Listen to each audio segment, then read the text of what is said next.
ایران کے بادشاہ نادر شاہ، نام سب نے سنا ہوگا۔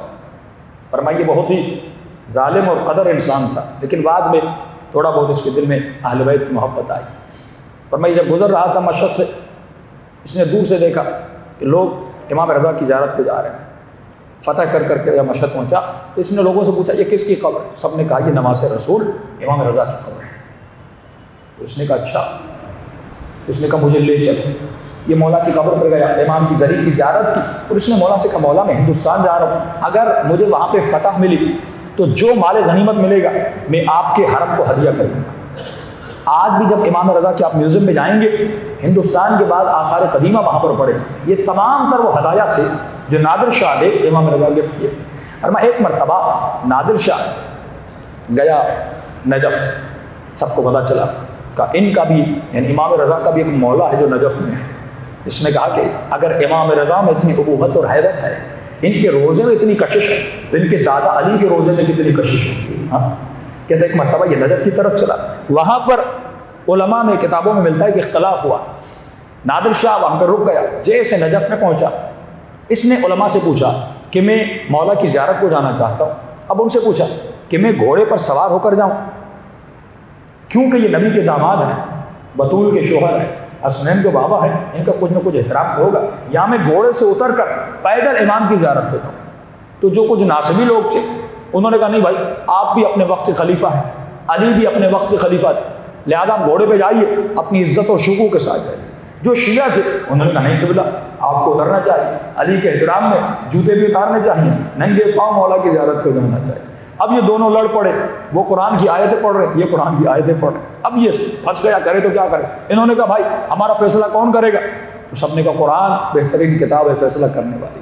اس نے ایک عالم کو کہا قرآن میں سے استخارہ نکالو کہ میں گھوڑے پر چڑھ کے جاؤں یا پیدل ہو کر جاؤں۔ فرمایا اس عالم نے جب قرآن کو کھولا تو قرآن کی آیت آئی کہ اے موسیٰ فخلع علیہ انک فی الوادی المقدس طویٰ، اے موسیٰ اپنی جوتیاں اتار کے جاؤ، تو وادی مقدس میں داخل ہو چکا ہے۔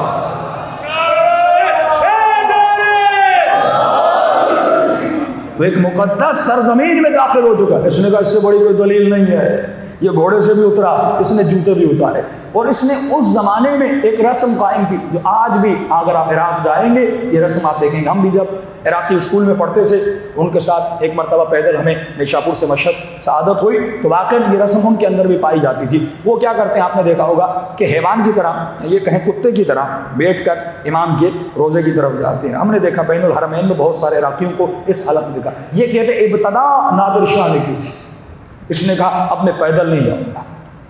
تو اس نے امام علی کے روزے کو دیکھا اور اس نے کہا مولا شاید کوئی ایسا گناہ ہو جو میں نے نہ کیا، میرا وجود خطا اور گناہوں سے بھرا ہوا ہے، اور قرآن بھی یہی کہتا ہے کہ جو انسان گناہوں میں مبتلا ہو جاتا ہے وہ مانند حیوان ہے، کم حیوان ہے۔ ایک مرتبہ اس نے حیوان کی طرح بیٹھا، ملتا ہے اس نے اپنی گردن میں زنجیریں باندھی، ہاتھ میں زنجیریں باندھی، اور مولا کی زری کی طرف ایک حیوان کی طرح چلنے لگا اور کہنے لگا یا علی جب آپ کی زری کو چھو کر واپس آؤں آیا ہوں حیوان بن کر، مجھے انسان بنا کے پلٹا دو۔ تو اس کی اپنی معرفت تھی، پر میں اس طرح گیا مولا کی زری کی زیارت کی۔ ایک مرتبہ جب واپس آنے لگا تو اس نے دیکھا مولا کے صحن میں بہت سارے لوگ بیٹھے، تو اس نے سپاہی یہ کیوں بیٹھے؟ تو کوئی کام نہیں، کوئی زندگی کا نہیں، قبلہ کوئی مہینے سے بیٹھا ہے، کوئی 6 مہینے کا، بیٹھے کیوں ہے؟ بلاؤ ان کو۔ فرمایا ان کو بلایا گیا، ایک سے پوچھا آپ کیوں بیٹھے؟ کہا میں اندھا ہوں، آنکھیں نہیں۔ کہا پھر یہاں کیوں بیٹھے؟ کالی سے آنکھیں مانگنے آئے۔ تو کتنی دیر ہو گئی؟ کہا مجھے 4 مہینے ہو گئے۔ دوسرے کو بلایا، کہا بھائی آپ کو کیا مسئلہ ہے؟ کہ میری کمر میں کولنج ہے، یہ کمر میں باہر نکلی ہوتی ہے، جھکے ہوئے ہوتے ہیں، اس کا علاج نہیں، میں مولا کے پاس سے مولا شفا دے۔ کہا آپ کو کتنی دیر ہو گئی؟ کہا مجھے 6 مہینے ہو گئے۔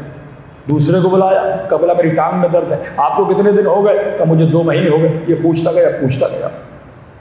نادر شاہ کو ایک مرتبہ کہتے ہیں غصہ آیا، اس نے اپنے سپاہیوں کو کہا کہ حرم کے سارے دروازے بند کر دو۔ ایک مرتبہ ان سب کو کہا، فرمایا صبح کی اذان تک میں ابھی جا رہا ہوں، صبح کی اذان کے بعد واپس آؤں گا، اگر تم میں سے کوئی ٹھیک ہوا تو باہر جائے گا، اگر ٹھیک نہیں ہوا میں اپنی تلوار سے اسے مار دوں گا۔ فرمایا یہ کہہ کے نکل گیا۔ اب ان سب کو پتا تھا یہ ظالم و جابر ہے، یہ مارنے پر آئے، کسی کو مذاق نہیں کرتا۔ اب جب ان کی موت آ پڑی ایک مرتبہ سب زار و قطار ہونے لگے، مولا آنکھیں دے، مولا مجھے شفا دے، مولا میری ٹانگ کو شفا دے۔ اور میں صبر ہونے لگے۔ ایک مرتبہ نادر شاہ واپس آیا، صبح کی اذان کے وجہ سے واپس آیا۔ جس کی آنکھیں نہیں تھی اسے بلایا، قالی نے مجھے آنکھیں دے دی۔